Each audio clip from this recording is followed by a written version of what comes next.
Welcome to doctor Mythili's music therapy channel. இன்ற பதிவுலையும் self confidence அதில் என்னதான் சிறப்பு பண்ண முடியும் அப்படின்னு நம்ம பார்க்கலாம்.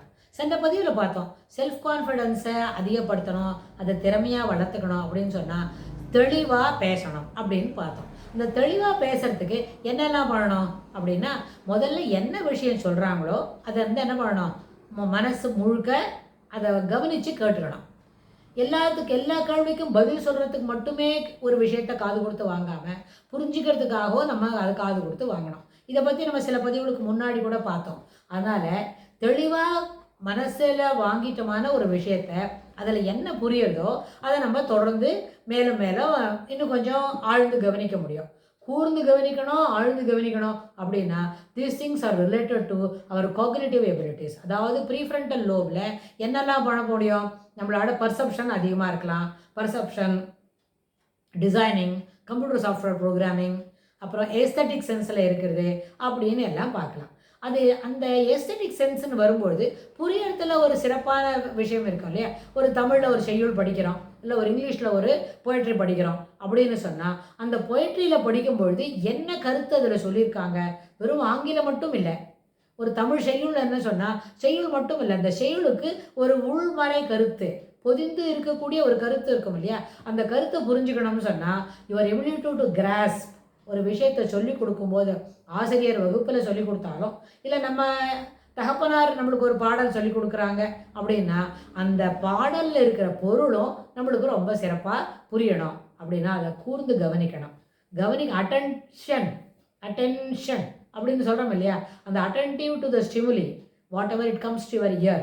கண்ணில் பார்க்குற சாமானாக இருந்தாலும், காது வழியாக கேட்கக்கூடிய செய்தியாக இருந்தாலும், அது இல்லாமல் உணர்ந்து டாக்டைல் மூலமாக தொடு உணர்ச்சி மூலமாக தெரிஞ்சு கொள்ளக்கூடிய செய்திகளாக இருந்தாலும் நம்மளுக்கு என்ன வேணும், அது எல்லாமே தெளிவாக புரியணும். அப்போ தெளிவாக புரியறதுக்கு கூர்ந்து கவனிக்கணும். இது ரெண்டும் இப்போ இன்டர் ரிலேட்டட்னு மனசில் வந்தது இல்லையா. அதே போல தான் வகுப்பறையில் ஒரு ஆசிரியர் பாடம் நடத்துகிறாங்க, ஒரு ஜியாகிரஃபி பாடம் சொல்லி கொடுக்குறாங்க.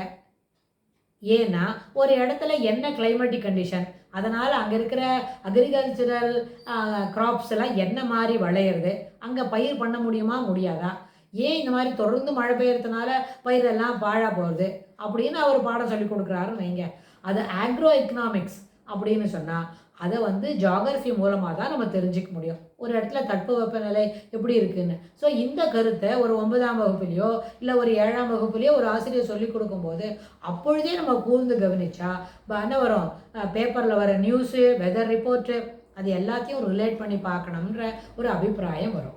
ஆனால் நம்ம பிள்ளைங்க என்ன பண்ணுறாங்க, வகுப்பில் ஆசிரியர் சொல்லி கொடுக்கும்போது அந்த பரீட்சைக்கு அந்த கேள்விக்கு வருமா வராதா, இதெல்லாம் வராதில்ல, அப்புறம் எந்த ஊரில் மழை பெஞ்சா நம்மளுக்கு தேவை அப்படின்னு சொல்லி பசங்க அதில் ஒரு அசிரத்தையாக இருக்கிறாங்க, ஒரு கவனத்தை அதில் செலுத்துறது இல்லை. ஆனால் இந்த ஆக்ரோ எக்கனாமிக்ஸ் அப்படின்றத ஒரு பயிர் மூலமாக என்னெல்லாம் செய்ய முடியும் அப்படின்றதுல ஈடுபாடு கொடுத்தா நம்மளோட நாடு நலம் வரும். முதல்ல நம்மளை போல் அது போல் படிக்கிறதுக்கு ஆள் இல்லைன்னு நம்ம ஆகும். ஏன்னா பெரிய யூனிவர்சிட்டிலலாம் இந்த சப்ஜெக்ட் படிக்கிறதுக்கு 8 சீட்டு 10 சீட்டு தான் அலாட் பண்ணுவாங்க. ஏன்னா இட் இஸ் ரியலி சூப்பர் ஸ்பெஷாலிட்டியில் படிக்கிறா போல் ஒரு படிப்பு இது. அதுக்கப்புறம் நம்ம என்ன பண்ணோம், எல்லாராலையும் இது படிக்க முடியாது இல்லையா, அப்போ நம்ம முயற்சி செய்யலாமே அப்படின்னா கூர்ந்து கவனித்து, அது வந்து ஜியாகிரஃபிக்கு தான். அதே மாதிரி கெமிஸ்ட்ரியிலையும் சில பாடங்கள் இப்போ கூர்ந்து கவனிக்க வேண்டியிருக்கும். ஏன் நம்மளோட லாங்குவேஜ் எடுத்துக்கிட்டால் ஆங்கிலமோ தமிழோ இன்னும் பிற கிடைக்கிற தென்னிந்தியாவில் பார்க்க பேசக்கூடிய பிற மொழிகளாக இருந்தாலும், இல்லை வட இந்தியாவுக்கு சேர்த்து நம்ம இந்தியா முழுதும் பேசக்கூடிய சில முக்கியமான மொழிகளாக இருந்தாலும் அந்த மொழிகளை கூர்ந்து கவனித்து அதில் இருக்கிற இலக்கியங்கள் என்ன சொல்கிறது அப்படின்னு இதெல்லாம் படிக்கணும். இதுக்கு படிக்கிறதுக்கு பொழுதை வந்து வீணாக்காமல் சிறப்பான கவனத்தை செலுத்தி நம்ம தாய்மொழியை நல்லா படிக்கலாமே. பாக்கி மொழிகளை விட்டால் கூட நம்ம தாய்மொழியை சிறப்பாக படிக்கலாம். தாய்மொழியே தவறாக பேசும்பொழுது நம்மளுக்கு வேறு என்ன தெரியும். இதில் பெரிய பசங்களாம் இருக்கிறாங்க, ஒரு அடலசன்ஸ்லாம் எனக்கு தமிழை படிக்க தெரியாது அப்படின்னு சொல்கிறாங்க. It is highly ridiculous. ஏன்னா தாய்மொழியை பேச தெரியும், உங்களுக்கு அது எழுத படிக்க தெரியாது, அதை படிக்க மாட்டாங்கன்னு சொன்னால் எனக்கு எங்கள் அம்மாவை பிடிக்காது அப்படின்னு சொல்கிற மாதிரி இருக்கு. அது எவ்வளோ கேவலம்.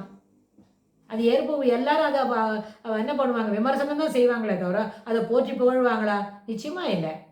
எல்லாருக்கும் தாய் சிறப்பானவங்க, தாய் இல்லாத நம்ம எங்கேயுமே இல்லை. தாய் சிறந்தது கோயிலும் இல்லை அப்படின்னு தானே போகிறோம். அப்போ என்ன அடுத்தது என்ன வரும்? தந்தை சொல் மிக்க மந்திரம் இல்லை. அப்போ 2 பேரும் நம்மளுக்கு 60 வயசு ஆகி 70 வயசு ஆனால் கூட நமக்கு தாய் இருக்கிறாங்கன்னு சொன்னால் நம்ம ரொம்ப பெரிய அதிர்ஷ்டம் பண்ணினவங்க அர்த்தம். கோடி ரூபாய் வச்சுருந்தா எவ்வளோ பெருமையோ அவ்வளோ பெருமைக்கும் மேலானது நமக்கு 70வது வயசில் அம்மா இருக்கிறாங்கன்னா. எத்தனை குழந்தைகளுக்கு 5 வயசுலேயே தாய் இல்லாமல் இருக்கிறாங்க. வி ஆர் ஹைலி என்ன பிளெஸ்ட். கடவுள் நம்மளுக்கு சிறப்பான வசதி கொடுத்துருக்குறாங்க. என்ன? தாய் நம்மளோட இருக்கிறாங்க. அது பெருமை இல்லைவா?